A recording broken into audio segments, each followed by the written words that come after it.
It's time for Detective. Detective Money. Detective Manimaran. துப்பறியும் மணிமாறன் தம்பால் ஸ்டேஷனில் ரயிலில் இருந்து இறங்கியதும் பனிமூட்டமான மாலை நேரம்.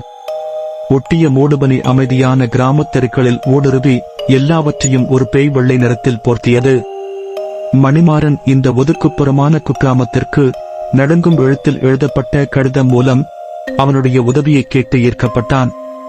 அந்த கடிதத்தில் கிராமத்தின் விளிம்பில் உள்ள பழைய மேனர் வீட்டில் கணபதி தோட்டத்தில் விவரிக்கப்படாத நிகழ்வுகள் குறிப்பிடப்பட்டுள்ளன.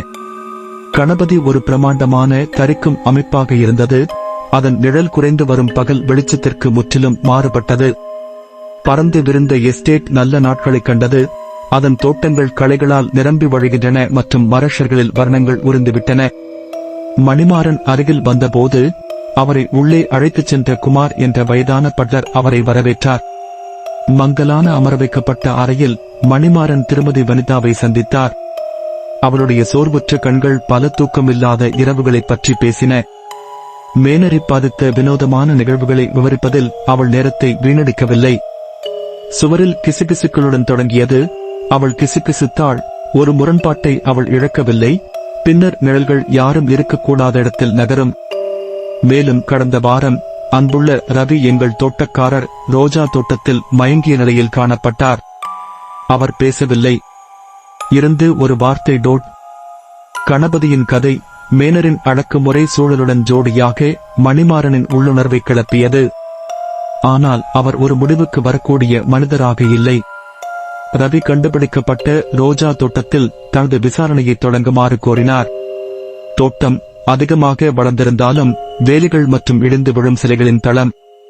மணிமாறன் அந்த இடத்தைச் சுற்றியுள்ள நிலத்தை கவனமாக ஆராய்ந்து பார்த்தார். ரவி கனமான ஏதோ ஒன்று இழுத்துச் செல்லப்பட்டதைப் போல அந்த மண்ணில் விசித்திரமான அடையாளங்கள் மற்றும் உள்தொழல்களை கவனித்தார்.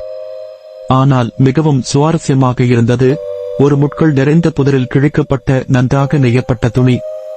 இந்த கண்டுபிடிப்பு மணிமாறனுக்கு ஆர்வத்தை ஏற்படுத்தியது. துணியை பாக்கெட்டில் வைத்துக்கொண்டு மேனருக்குள்ளே தனது ஆய்வை தொடர்ந்தார். ஒவ்வொரு அறையும் அதன் சொந்த மௌனக் கதையைச் சொன்னது. நூலகத்தினுள் எட்டிப் பார்த்த மணிமாறனின் கூரிய கண்களில் ஏதோ அசாதாரணமான ஒன்று தெரிந்தது. மஞ்சள் நிற காகிதங்களும் பழைய குயில்களும் நிறைந்திருந்த மேசையில் ஒரு தனி மெழுகுவர்த்தி இருந்தது. சமீபத்தில் யாரோ இங்கே வேலை செய்கிறார்கள் என்று அவர் தனக்குள் முணுமுணுத்தார். மேசையின் தூசி இல்லாத விளிம்பில் ஒரு விரலை கண்டுபிடித்தார். காகிதங்களில் கணபதியின் பழைய வரைபடம் அழகாக விரிக்கப்பட்டிருந்தது. மணிமாறன் அதை உன்னிப்பாக படித்தார். ஒரு மூலையில் வேலைக்காரனின் பாதை என்று பெயரிடப்பட்ட ஒரு வித்தியாசமான குறியால் அவரது கவனத்தை திருப்பினார். ஆர்வத்துடன் அவர் இந்த பத்தியை கண்டுபிடிக்க புறப்பட்டார். ஒரு பெரிய அசையாத புத்தக அலமாரிக்கு பின்னால் மறைக்கப்பட்ட வேலைக்காரனின் பத்தி மறைக்கப்பட்டது. ஒரு உறுதியான உந்துதல் மற்றும் சில செல்வாக்குடன் மணிமாறன் அதை திறந்து பார்க்க முடிந்தது. குறுகிய நடைபாதையில் ஒளிரும் எரிவாயு விளக்குகள் மங்கலாக இருந்தன. அவற்றின் பிரகாசம் சுவர்களில் அமைதியற்ற நிழல்களை வீசியது. அவர் ஆழமாகச் சென்றபோது ஒரு விசித்திரமான ஒலி அவரது காதுகளை எட்டியது. திருமதி வனிதா விவரித்த மயக்கம், விசித்திரமான கிசுகிசுக்கள். அவர் ஒரு சிறிய மறைக்கப்பட்ட அறைக்கு வரும் வரை அவர் கிசுகிசுக்களை பத்தியில் வெகு தூரம் பின்தொடர்ந்தார்.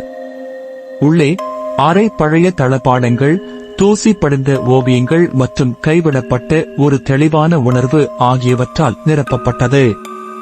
தூரச் சுவரில் ஒரு சீலை தொங்கியது.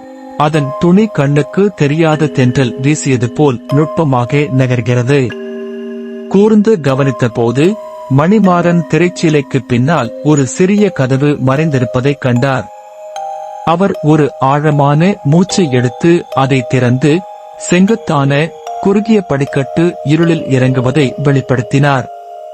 தன்னைத்தானே உருக்கிக் கொண்டு மணிமாறன் கீழே இறங்கினான். ஒவ்வொரு அடியும் சுருதி கருமையில் எதிரொலித்தது.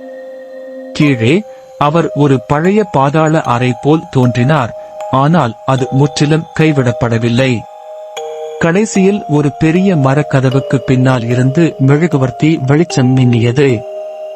மணிமாறன் ஜாக்கிரதையாக வந்து கதவை திறந்தான். அவருக்கு ஆச்சரியமாக அவர் ஒரு தற்காலிக ஆய்வகத்தில் தன்னை கண்டார். கண்ணாடி குவளைகள் மற்றும் தூசி படிந்த புத்தகங்களால் வரிசையாக அமைக்கப்பட்ட அலமாரிகள் நெரிசலான அறையை நிரப்பின. மையத்தில் ஒரு இருண்ட ஆடையில் ஒரு உருவம் நின்று ஒரு வேலை மேசையின் மீது குந்தியது. மணிமாறன் தொண்டையை செருமினான். அந்த உருவம் சுழன்றது. யார் நீ? அந்த உருவம் கூறியது. அவர்களின் குரல் சரளமாகவும் அடையாளம் காண முடியாததாகவும் இருந்தது. மணிமாறன் கலங்காமல் முன்னேறினான். நான் துப்பறிவாளன் மணிமாறன். கணபதி வீட்டில் ஏற்பட்ட குழப்பங்களை அவர் தைரியமாக அறிவித்தார். அதன் மையத்தில் நீங்கள் இருப்பதாக தெரிகிறது. அந்த உருவம் அவர்களின் பேட்டையை பின்னுக்கு இழுத்தது. குழி விழுந்த கண்களுடன் வெளிரிய முகத்தை வெளிப்படுத்தியது. கண்கள் விசித்திரமான ஒளியுடன் மின்னியது. நீங்கள் மிகவும் தாமதமாகிவிட்டீர்கள் துப்பறிவாளரே. என் வேலை கிட்டத்தட்ட முடிந்துவிட்டது. இந்த நபர் பழைய பத்திகளையும் மறைத்து வைக்கப்பட்டிருந்த பாதாள அறையையும் தனது சோதனைகளுக்கு பயன்படுத்தியதாக மணிமாறன் கண்டறிந்தார். இதனால் வீட்டில் வினோதமான நிகழ்வுகள் நடந்தன. ஆனால் கிசுகிசுக்கள் மற்றும் நிழல்கள் பற்றி என்ன?